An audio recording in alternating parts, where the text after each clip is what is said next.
پچھلے 1 سال سے شادی کے بعد سے اب تک میرا نہایت ہی برا حال ہے۔ میری بیوی ایک پاگل ہے۔ کام سے تھکا ماندہ شام کو گھر میں آرام کی خاطر لوٹتا ہوں تو وہ پھٹ پڑنے کے لیے تیار دھاڑتی ہوئی میرے سامنے کھڑی ہوتی ہے کہ دیر سے کیوں آئے ہو؟ میں نے جو چیزیں منگوائی تھیں کیوں نہیں لائے؟ یہ کیا گندی چیزیں لے کر آ گئے ہو؟ خریداری کا سلیقہ نہیں ہے تمہیں؟ آج جلدی کس لیے آ گئے ہو؟ شام سے صبح تک تمہیں برداشت کرنا ہوتا ہے، وہ کیا کافی نہیں ہوتا؟ چنانچہ میں دوستوں کے کہنے پر ایک بزرگ سے ملا اور اپنی ساری کہانی اس محترم بزرگ کو سنا ڈالی۔ میں اس محترم بزرگ سے اس طرح گویا ہوا، بابا جی میں نے بہت صبر کیا ہے، مگر اب تو میں اپنی بیوی سے ہر بار یہی پوچھتا ہوں کہ عذاب کی لغت میں کوئی ایسی بد زبانی یا ایسا طعنہ بچا ہے جو تو نے مجھے نہ مارا ہو؟ تیری بد زبانی اور بے ہودگی نے میری زندگی کو جہنم بنا کر رکھ دیا ہے۔ اس کی ایک بات کے جواب میں مجھے 2 سنانی پڑتی ہیں، مگر اسے نہ قائل کیا جا سکتا ہے اور نہ ہی خاموش۔ کئی بار لمحے تو کئی بار گھنٹے اس حال میں گزرتے ہیں، اور پھر گھر میں گزرا باقی کا وقت اپنے بال نوچنے یا ناخن چبانے گزرتا ہے۔ لیکن اب میرا ایسی صورتحال سے دل بھر گیا ہے اور مجھے کراہت ہو گئی ہے۔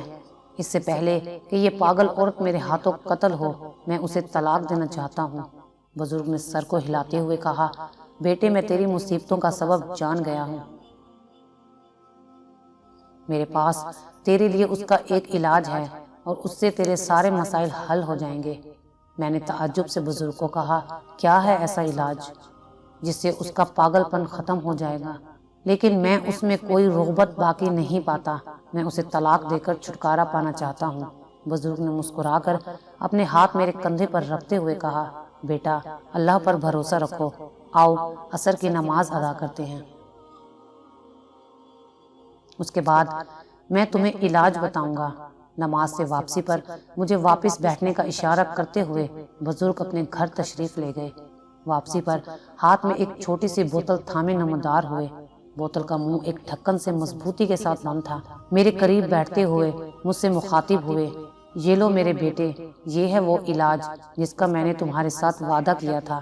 اس علاج کو تم نے اپنے پاس رکھنا ہے۔ جب اپنے گھر لوٹو تو گھر میں داخل ہونے سے پہلے بسم اللہ پڑھ کر اس بوتل میں سے ایک ڈھکنا بھر کر منہ میں ڈالنا ہے، مگر اسے آدھا گھنٹہ نہ تو حلق سے نیچے اتارنا اور نہ ہی پینا ہے۔ ہاں، مگر آدھے گھنٹے کے بعد پی لینے میں کوئی حرج نہیں، اور میں یہ چاہتا ہوں کہ تم یہ علاج مسلسل بغیر کسی ناغے کے 10 دن تک کرو، اور 10 دن کے بعد اللہ تعالیٰ کے حکم سے تمہاری بیوی ویسی ہی بن جائے گی جس طرح کی تم خواہش کرتے ہو۔ میں نے اپنے سر کو حیرت کے ساتھ جھٹکتے ہوئے بزرگ سے کہا، ٹھیک ہے، میں ایسا ہی کروں گا جس طرح آپ حکم دے رہے ہیں۔ میری اللہ سے دعا ہے کہ وہ میری بیوی کے پاگل پن کو اس دوا سے شفا دے جس کو پیوں گا تو میں، مگر اثر اس پر ہونا ہے۔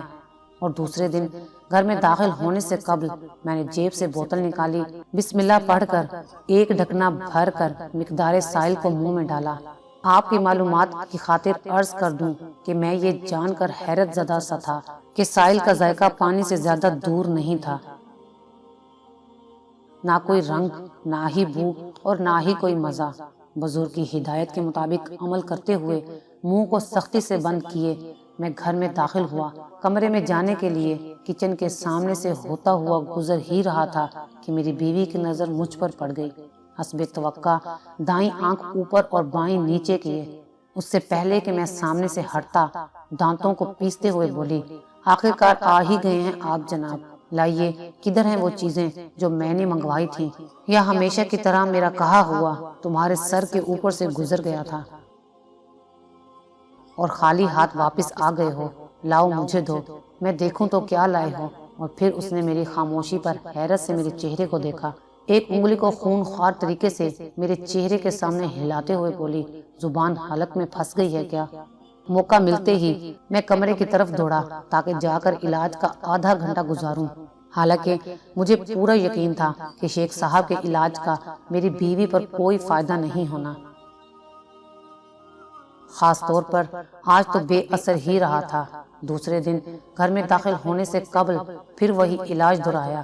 بوتل میں سے ڈھکنا بھر محلول بسم اللہ پڑھ کر منہ میں ڈال کر گھر میں داخل ہو گیا تاکہ میری بیوی اپنی مغلظات میرے سر پر مارے اور میں اپنے ہونٹ سختی سے بند کیے علاج کرتا رہوں۔ آج ذرا خیریت رہی۔ گھر والی بغور میرے چہرے کو دیکھتی رہی، شاید میری خاموشی کا سبب جاننے کی کوشش کر رہی تھی۔ چند لمحے خاموش رہ کر آہستگی سے بولی، کھانا کھاؤ گے؟ لاؤں؟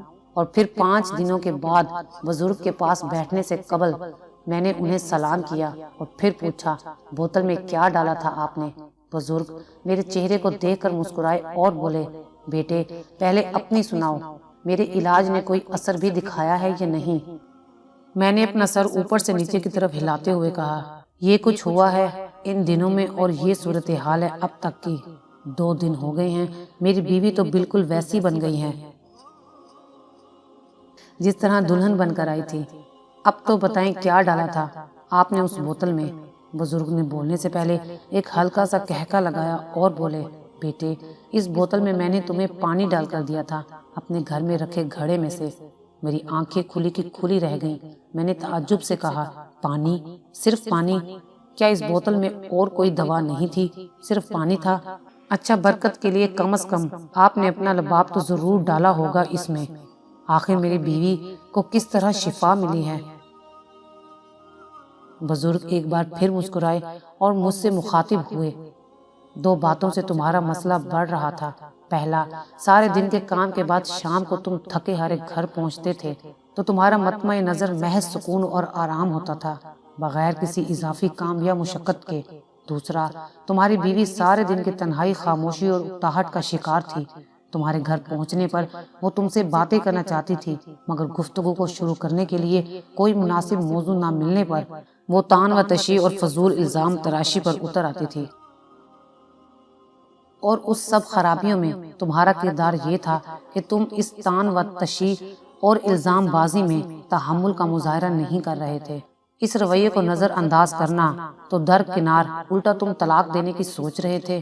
بیٹا ہونا تو یہ چاہیے تھا کہ تم خاموش رہ کر اپنی بیوی کی باتیں سنتے، اس کی دل جوئی کرتے، سارے دن کی روداد سنتے یا سناتے، یا اس کو اپنے سینے کی بھڑاس نکالنے کا موقع فراہم کرتے، یا پھر محض تمہاری خاموشی ہی اس کا علاج تھی۔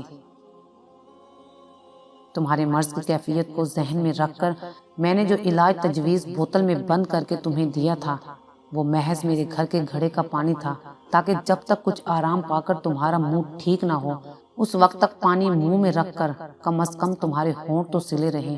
میں صرف اتنا چاہتا تھا کہ تم اتنا سا ہی خاموش رہنا سیکھ جاؤ جتنی دیر میں تمہاری بیوی بغیر کسی روک ٹوک کے اپنی روداد نہ سنا لیا کرے، اور جب وہ بول رہی ہو تو تم توجہ سے اس کو سن لیا کرو۔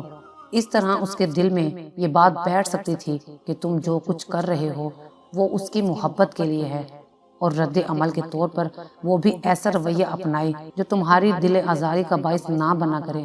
بیٹے تمہاری بیوی کا علاج تمہاری طرف سے شروع ہونا تھا، جس کی ابتدا میں نے تمہیں یہ دوا دے کر کی، اور اس علاج سے میں یہی بات تمہیں سمجھانا چاہتا تھا کہ تمہاری بیوی کی دوا صرف اور صرف تمہاری خاموشی تھی۔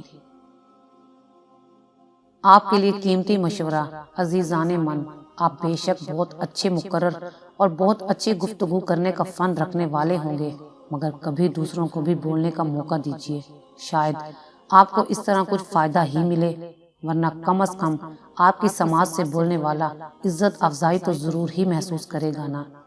اور یہی کچھ گفتگو کے آداب میں سرکار دو عالم صلی اللہ علیہ وآلہ وسلم نے ہمیں تعلیمات دی ہیں۔